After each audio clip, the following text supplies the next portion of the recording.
Welcome to the Doctor's Life Podcast with Diane Ansari-Winn, MD. Dr. Diane is a stress and burnout coach for doctors. With her 15 years of experience as an anesthesiologist and certification as a physician development coach, Dr. Diane coaches doctors on how to live a rich life of purpose, fulfillment, freedom, and happiness both at work and at home. In this podcast, Dr. Diane brings together doctors and researchers that are experts in health, wellness, stress, and burnout, as well as doctors that have been successful in clinical practice, academics, non-clinical careers, and business to share their expertise and life experience so that you can live your own life purpose, fulfillment, freedom, and happiness. To get free access to a PDF and video of easy and proven strategies that melt stress away and keep it away, simply register at www.dianeansari-winn.com. That's www.dianeansari-winn.com. Now here is your host, Dr. Diane Ansari-Winn. Hi, it's Dr. Diane here, and I have a quick request before we jump into the show. If you like this podcast, it would mean so much if you took just a moment to hop over to iTunes, write a review, and rate the show. That is how other people will find the show and get the same great value from it that I hope that you're getting. It just takes a few moments to click a star rating and write a quick note. Now, on to the show.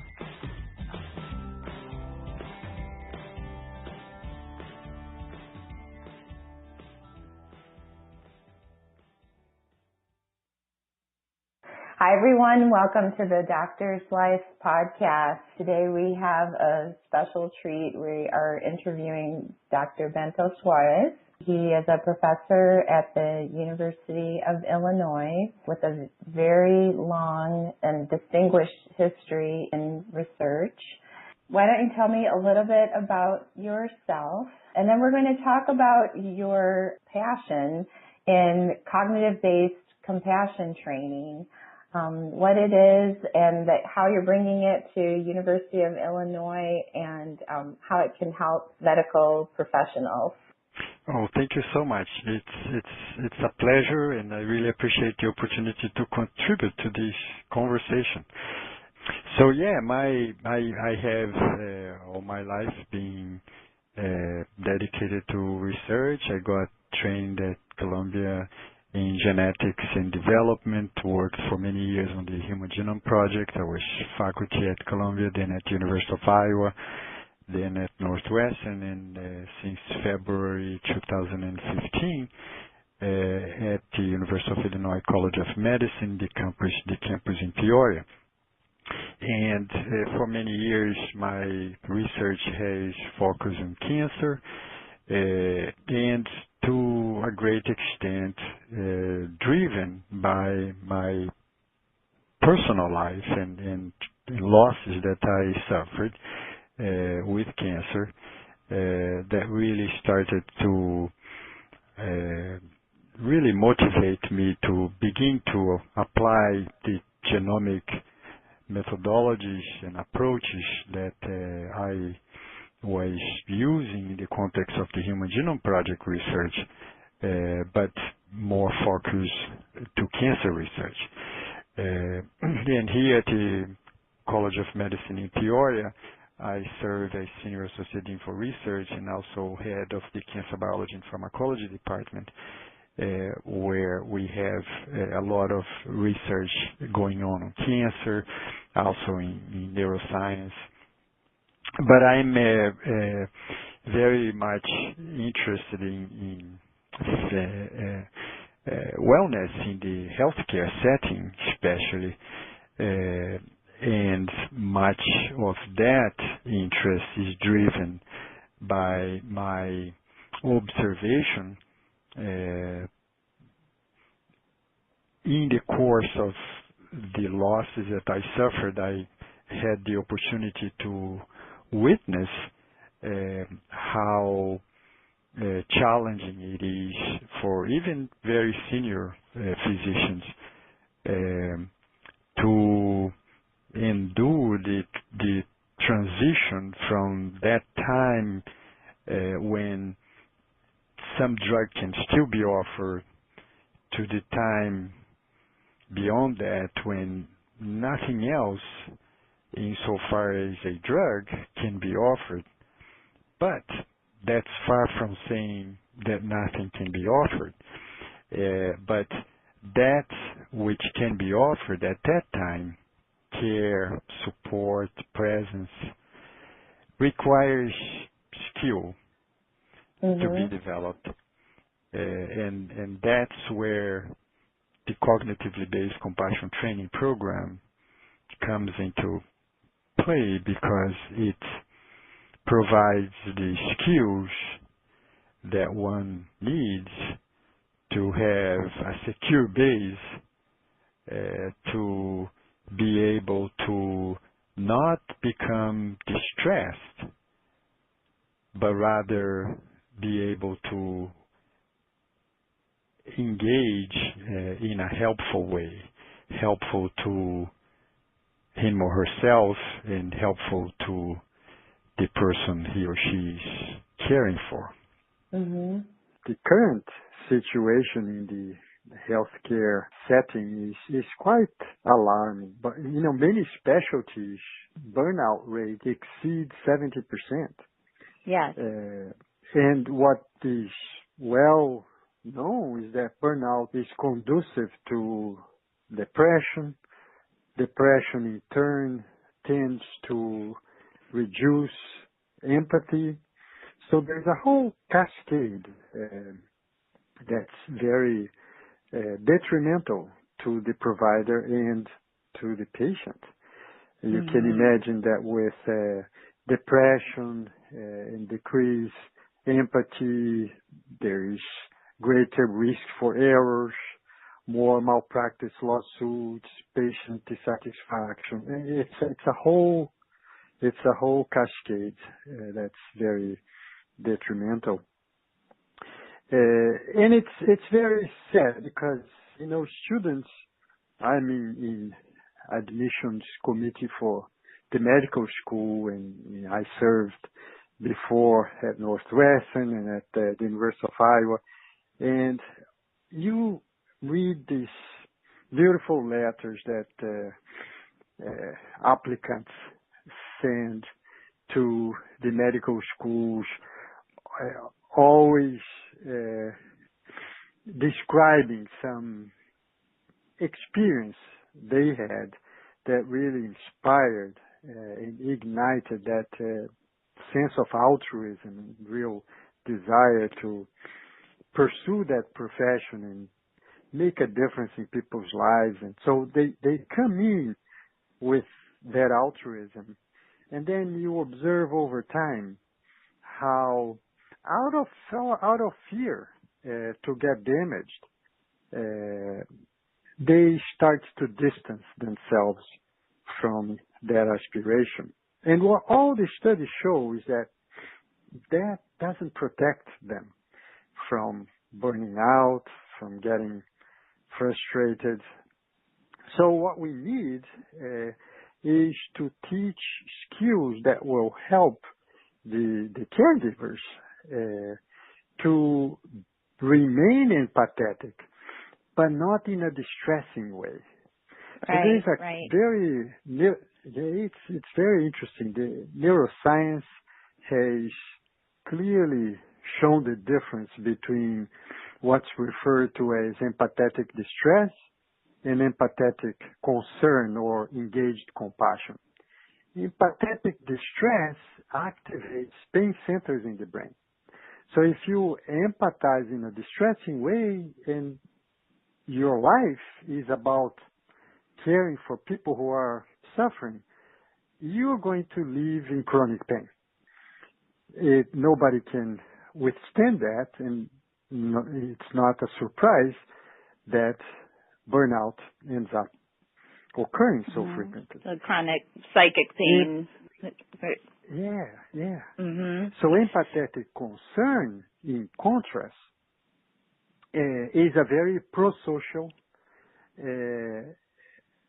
state of being, and it activates regions of the brain that are associated with positive emotions.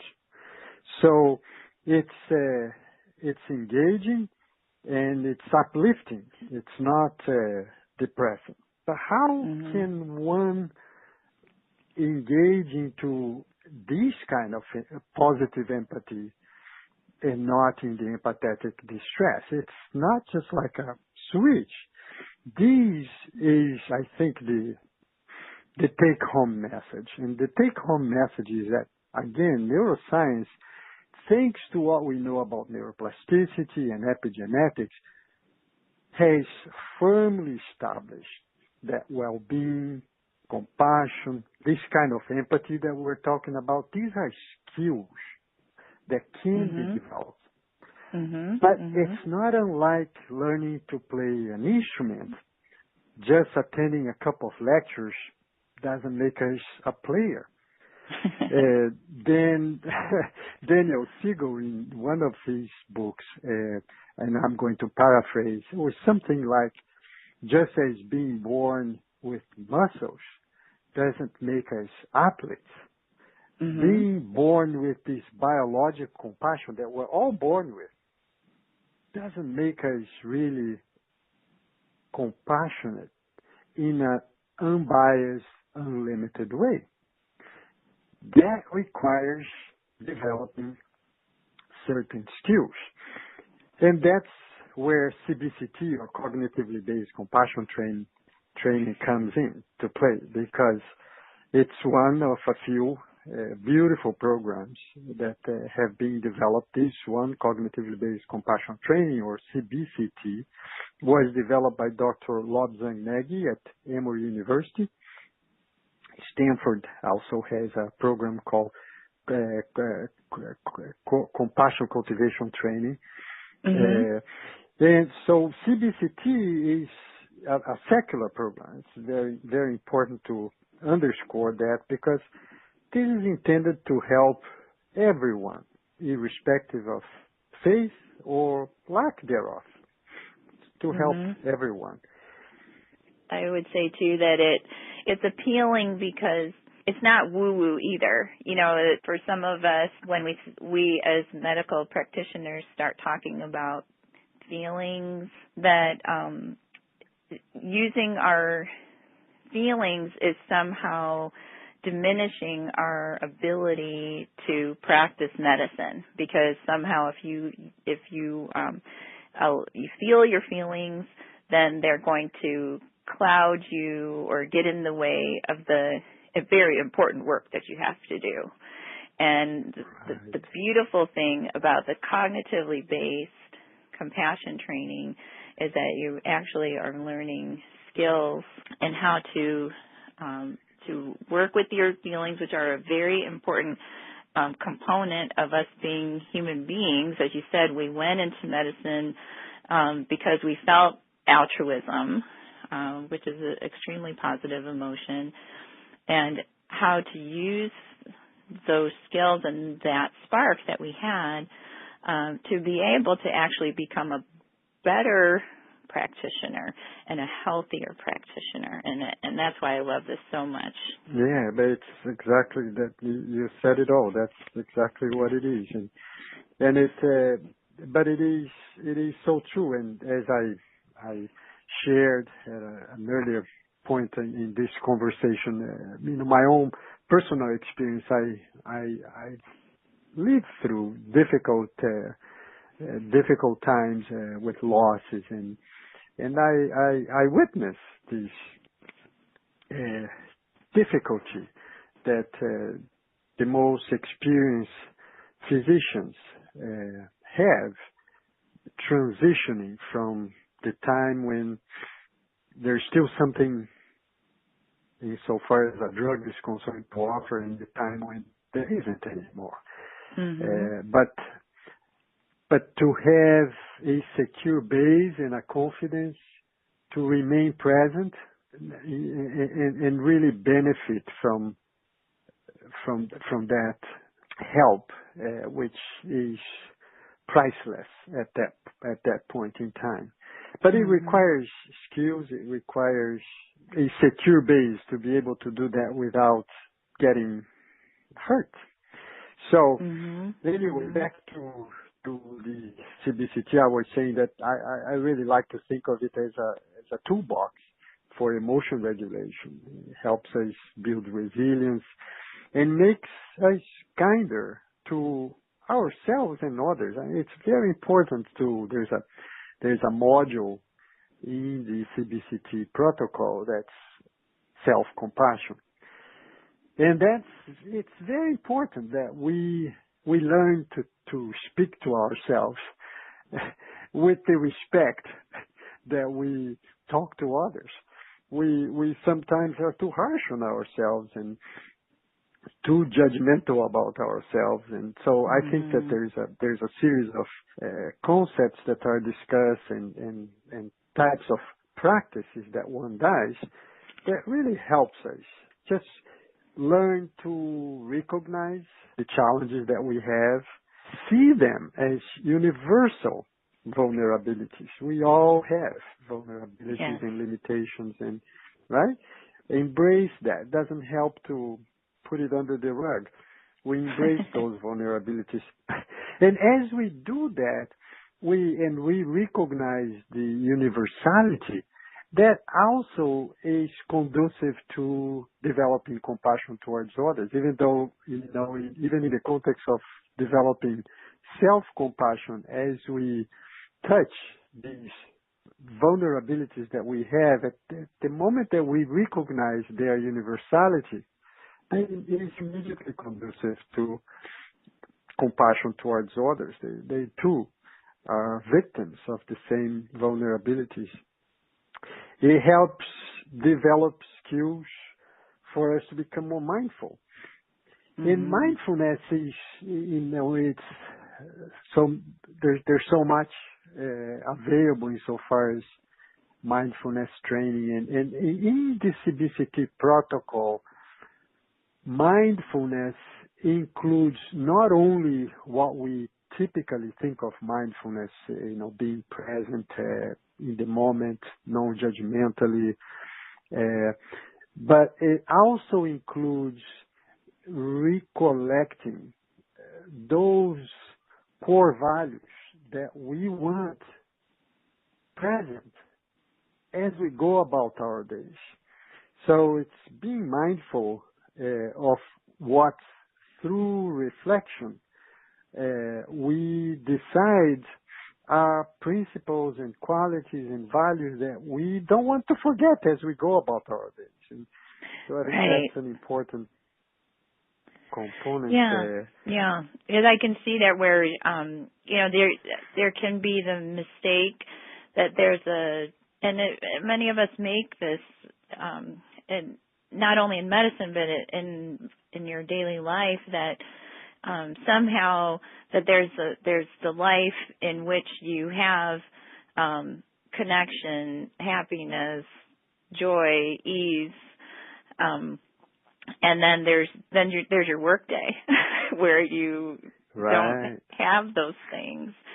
And given that the vast majority of us spend at least 8 hours, and that's on the low end, 8, 10, 12, 14 hours a day at work, to compartmentalize those things is to basically deny oneself some things that we really would like to be experiencing all of the time, to compartmentalize that into very small parts of our day. And what I'm hearing from you, it helps to integrate our day, so that in our life, so that the things that we want to experience in our lives, we can experience in our lives as we go throughout our entire day. That's right. That's what CBCT is all about. It's really developing skills with the intention that you're going to be taking advantage of those skills in your everyday life. That's the purpose. So another important aspect is to help us recognize what triggers certain feelings, emotions, and causes us to react rather than respond with discernment to situations that occur to us. So there is a series of practices that help us observe our inner world of thoughts, emotions, feelings, and through observation, you can't help but notice some patterns. You can't help but notice that certain factors, certain thoughts may trigger some feelings, some emotions, and as you become better able, as you heighten this introspective awareness, and you become increasingly more able to notice, you have an opportunity to catch the spark before it becomes a fire. And that can be that can be very, very helpful in our everyday situations with it. The whole point is we have no control over what happens to us, but we have complete control over the way we relate to those adversities. Yes. Right? Again, it requires learning the skills and practicing these skills so that when we are challenged with situations that are difficult, that we can respond in a way that is helpful to ourselves and others. It helps us recognize our interdependence, and through that develop an appreciation to the countless people who directly and indirectly contribute to make our everyday lives possible and better. I mean, if we think about, just to have one good day, if you think about what it takes, when you consider from the basic needs being met to everything else, if we sit down to really think of who contributed, it's countless. And so just that reflection, just spending a couple of minutes in our day, just thinking about that, and it changes our outlook, because these are people who we cross by as we are walking, and strangers who may have contributed so that we had running water and a hot shower and something placed in a shelf in a supermarket so that we could buy, and exactly. Right? The roads that we access to go to work and everything.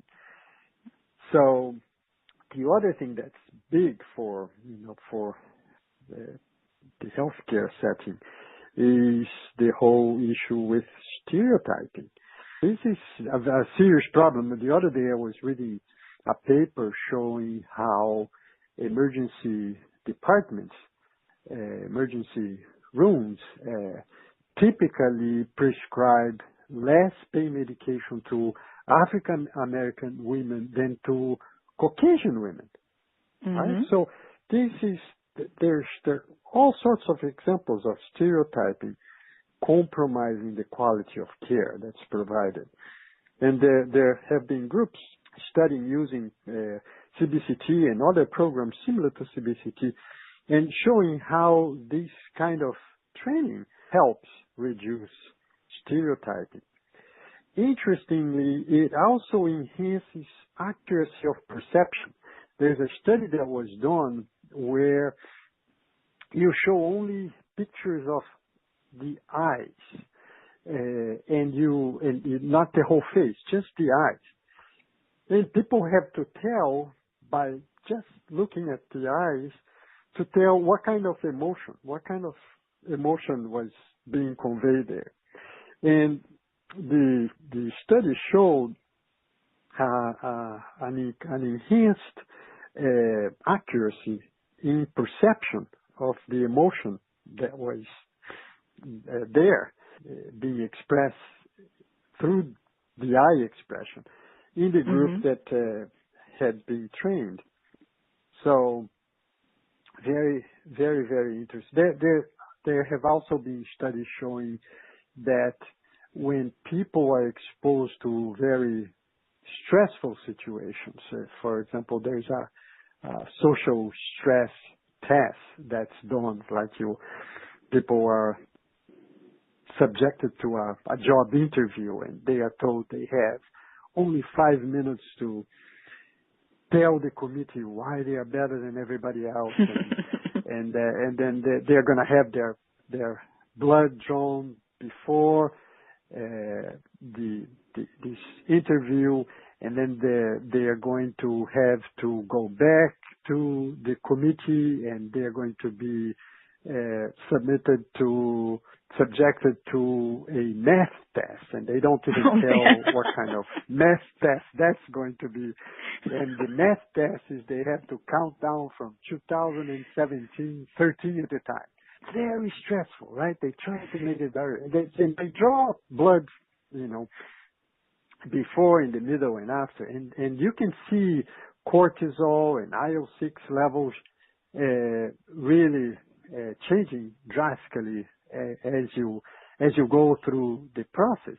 What the study showed was that the group that received this CBCT training, even though cortisol levels rise as they should, you have to be at your peak performance when you are being interviewed, but those levels go down quickly afterwards when you are no longer exposed to that stressful situation.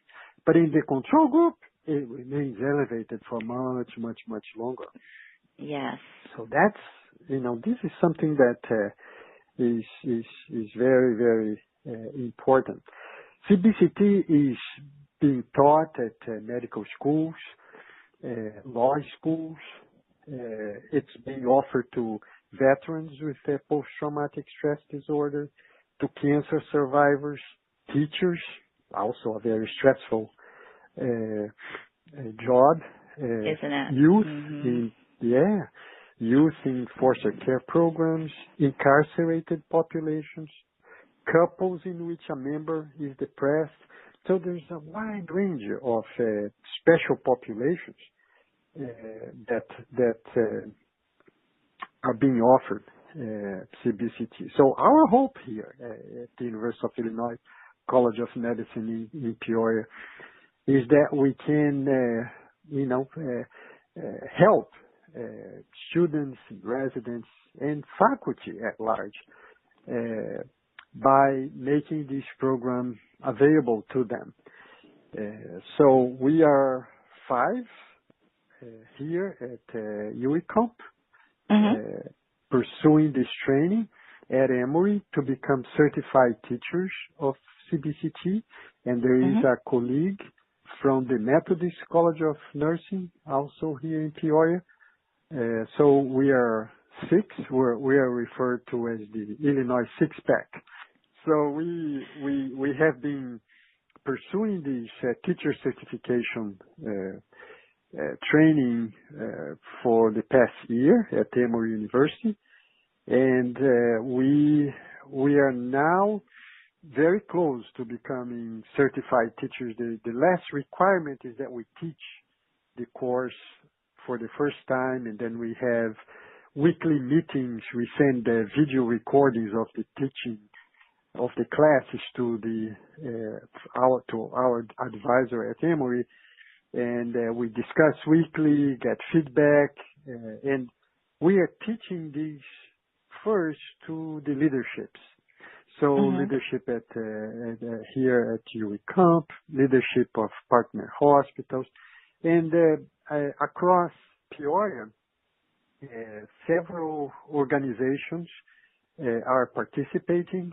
There are members from Caterpillar, the American Cancer Society here, the Komen Foundation, and the public school system. We have principals, we have the superintendent, we have the city manager, people in palliative care. So very, very interesting group. It's like 60 people. That's amazing. Yeah. Yeah. Is that a year-long course also for them, or no? What? Yeah, I didn't mention. So the course, the CBCT is offered as an 8-week course. We meet with students once a week for 75 minutes, and they gain access to a media library at Emory where they can access video recordings, audio recordings of guided meditation. And there are 3 versions. For each week, it's a different set of meditations because in each week we discuss a different topic. Mm-hmm. And some are only 8 minutes long. The other is like 15 minutes long. The other maybe 25 minutes long. So depending on time availability, people can find one that suits their lifestyle and schedule. And so it's important to have this daily practice because CBCT is based on an approach that involves 3 stages. The first stage is just the intellectual understanding of the concepts. The next stage is when you reflect on those concepts. And the third stage is when upon that reflection, from time to time, you may arrive at some insights. And as that happens, that comes with a certain feeling, a certain emotion. So that's when you then just stay with that feeling. Over time, that starts to become ingrained. That starts to become part of you. So it's not just a concept, but it's something that now has become part of your experience. So that when you are exposed with that situation or a similar situation, you will be naturally responding in a way that's consistent with that reflection that you did and with the conviction that arose from that reflection. It's about shifting perspective. So you reconsider something that happened to you, for example, but taking into consideration things that we did not consider when that happened. And by doing so, you shift perspective. And by shifting perspective, the feeling changes and it becomes the overall emotion changes. That's wonderful. In 8 weeks that the participants can learn skills, cognitive-based compassion skills that will not only improve their life experience, but will improve their relationships with their patients, to provide better care for their patients, less biased care, and also prevent or minimize anxiety, the physiologic changes that can come with stressful situations. And to me, and I'm sure to the listeners, it sounds like nothing but a win-win kind of a practice. And I applaud you all for bringing this to Peoria, to the University of Illinois. I'm so excited that you guys are getting this program started. And if someone wants to learn more about what you all are doing there, learn more about CBCT, what would be some places that they could look to find out some more information about it?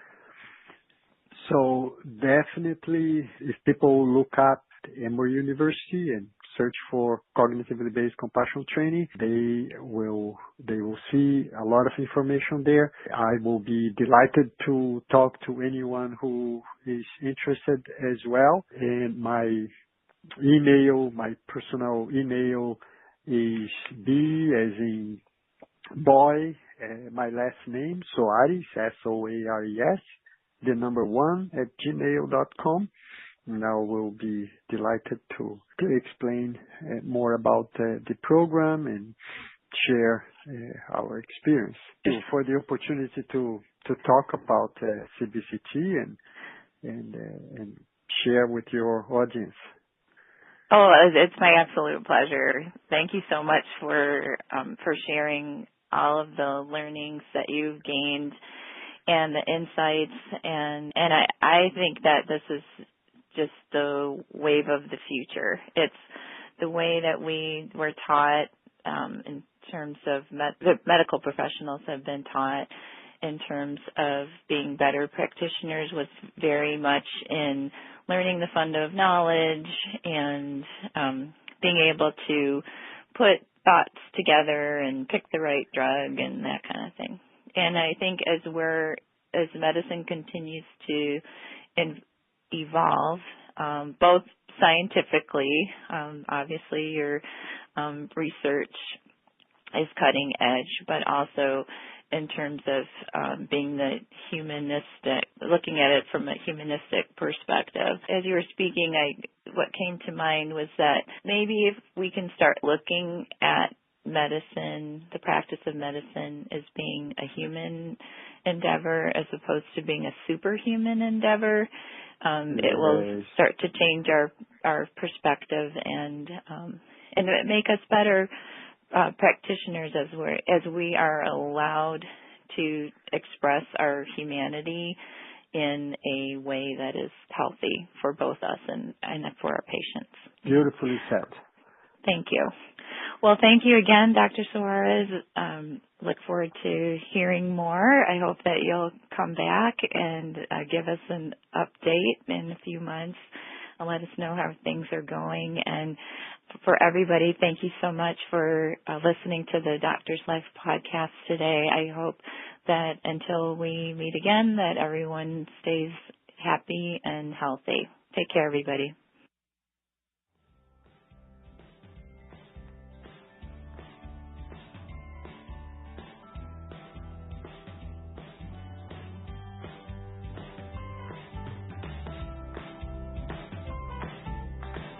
You've been listening to the Doctor's Life podcast with Diane Ansari-Winn, MD. Go to www.dianeansari-winn.com to read show notes, listen to past episodes, share your comments and show ideas, and pick up your free PDF and video of easy and proven strategies that will melt your daily stress away. That's www.dianeansari-winn.com.